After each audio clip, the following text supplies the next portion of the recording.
Hi, I'm Danny Ecker with your Chicago Business Today Midday Report. A Crain's investigation this week showed that big construction companies working for the Public Building Commission bend the rules on hiring minority and women-owned firms for jobs.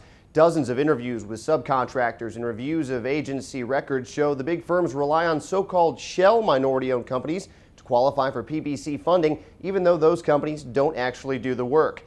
I'm joined now via Skype by Jim Wyzella, who reported on the findings this week. Jim, first of all, how pervasive does this practice appear to be? Well, it seems to be pretty widespread, Danny. We looked at some 63 contracts, about $1 billion of construction contracts since 2008. And just with the sort of pass-through shell companies that we found, and there are probably others, we found evidence of those companies in at least half of those contracts, so pretty widespread.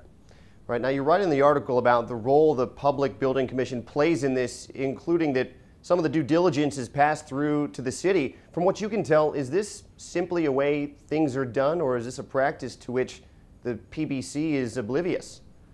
It's a really good question. When you ask the PBC about these particular companies, what they come back with is, well, they're certified by the city of Chicago. So that's, we have those credentials, we go with it. When you ask the contractors, they say, well, they're certified by the city of Chicago, so that's good enough for us. That's what we go on. On the other hand, the PBC has some responsibility here too to make sure that there is compliance and that people are actually doing what they're saying they're doing. And it seems to me that either because they don't know or because the compliance isn't, strict enough, that this practice is going on and on again. I can't say whether they know about it or not, but given how widespread it is, I kind of think they should. And Jim, this obviously has a major impact on legitimate minority and women-owned subcontractors you spoke with off the record. How much are they getting squeezed, and how do they cope with this?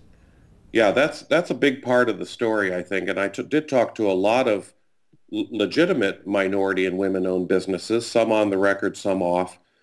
And they say that this really cuts them out of potential work because, the way the system is set up, the general contractors only have to meet certain goals. They have to spend a certain percentage of their contract dollars on minority or women-owned businesses.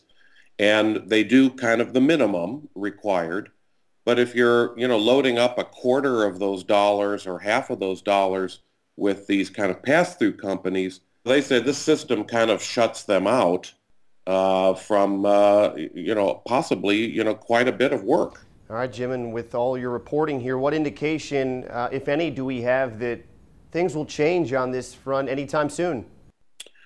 Well, right when the story was going to press, we had asked the mayor's office about these particular companies, and they told us, and we reported that they were going to look into the companies we named and audit them, which means going and taking a look at them and doing site visits and seeing if they are actually doing legitimate work. And if they're not, or if they find any evidence of similar to what we found, they would turn that over to the city inspector general, and maybe something will come of that. All right, Jim. Great reporting. Thanks for joining us. Thank you.